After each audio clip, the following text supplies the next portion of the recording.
This is episode 126 of the 4Ps, and the 4Ps may be the only institution that has not yet been hit by COVID. Knocking on wood. So yeah, COVID rocked two national institutions this week, the NFL and the executive branch of government. And it's hard to believe that all this has happened since just last week. Trump's taxes, Trump's disastrous debate performance, Trump's COVID diagnosis and subsequent hospitalization, as well as the spread to now dozens in his inner circle, including Republican senators, which sparks huge questions about communication and misinformation. The good news, though, everything you're about to experience here on the 4Ps, fully transparent and fully accurate. Mostly accurate. The 4Ps. Professional. Political. Practical. Personal. Refreshing Twitter this weekend, seemingly on an hourly basis, was as dynamic an experience as I've ever had on social media over the last 2 decades. The torrid pace of news and information would otherwise have been impossible to keep up with. Our country's always been politically split, but it's been a spectrum with a large percentage of people sitting in the center. Right? And many swing voters and moderates, they make up a large percentage of each party's base. But over the last 12 to 15 years or so, a significant percentage shift has pushed more people further to the left and right and to the extremes. So how do we get here so quickly? In short, the rise of social media platforms as marketing engines have become a communication and messaging staple for governments and political candidates and even social causes. In short, social media has become weaponized. Authoritarian governments around the world control armies of bots and fake accounts, and their purpose, more often than not, is to harass people and journalists, to sow doubt about the work of dissidents. But not just elsewhere, not just overseas. It's happening here too. In the 2016 presidential election, right? Donald Trump's team created thousands of fake social media accounts to push his talking points. And underneath the torrent of fake news and the manipulation is a social complex of economic and political problems. So how can we stop the misuse of these digital tools? The first step is to figure out why social media is dysfunctional in the first place. Now, trust in institutions overall, it's at an all-time low. Congress, the presidency, banks, religious establishments. Old media, like newspapers and television, help to shore up faith in institutions, and millions of citizens receive their information from the same sources, and that helped build consensus on what was real and true as a result. Now, the one-to-many communication, it's over. New media undermines this trust, and information is now shared in a many-to-many paradigm. You no longer have to persuade anyone to print or broadcast your views. On the web, we are our own publishers, and anyone can read what you post, and that becomes a breeding ground of disinformation. And in this murky mess of easily gamed algorithms, it's difficult to tell fact from fiction, unfortunately. And fake news has become a cliche, yes. So let's call it what it is. It's lies. And they effectively appeal to people's desire to think critically. People also want to get to the root of information. And vetted and fact-checked investigative journalism used to answer this need, but it's faded away. And peddlers of disinformation have no qualms in faking provenance of news or disguising speculation as critical thought. And that's come to the forefront. Conspiracies spread slowly, and rumors about the evil doings of kings and presidents rise quickly. It's impossible to confirm. It rarely makes it into the evening news, but the world of social media is different. Online conspiracies now spread faster, and they reach further. Social media's hands-off approach to monitoring speech is a boon to conspiracists, right?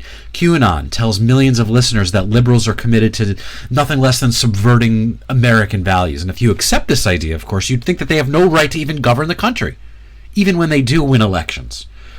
For years, Facebook and Twitter didn't behave like it was in their best interest, or it wasn't their responsibility to monitor speech or just keep a check on what their users are saying. It's a gray area. You want people to be able to share their opinions, but when does it become dangerous? In my opinion, one clear no-no is when automated bots take over. The average bot isn't very sophisticated. These bots weren't functionally conversational. They possess no artificial intelligence. But what they can do is overwhelm their targets with volume. Just cascades of repetitive talking points that are so prolific that opponents find themselves swamped and unable to respond quickly or effectively. In public life, these corporations now occupy the position once held by newspapers and broadcasters. But the rules governing their work are not adhering to the same principles. Now, in 2018, Dianne Feinstein's Bot Disclosure and Accountability Act was proposed but not passed. It stalled in Congress. Ultimately, we need to find a mix between technology and human efforts, because machine learning, alongside human fact-checking, that can help us win this battle. Unfortunately, I don't think it's going to happen, though, before November 3rd.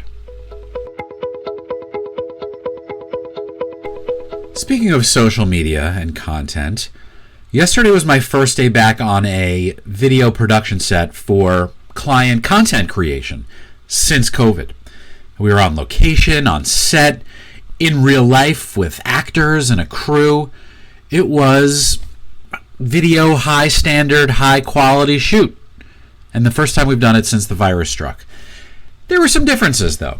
COVID tests, spacing within the location itself, reduced set access, temperature checks when we arrived, masks for everyone except for when the actors were actually speaking on camera.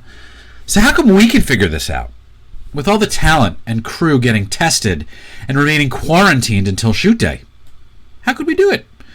Proper masks, mask breaks, sanitation, and distancing. Yeah, it was challenging, but we made it happen. Ultimately, I'm proud of our creative ways that we were able to make creative.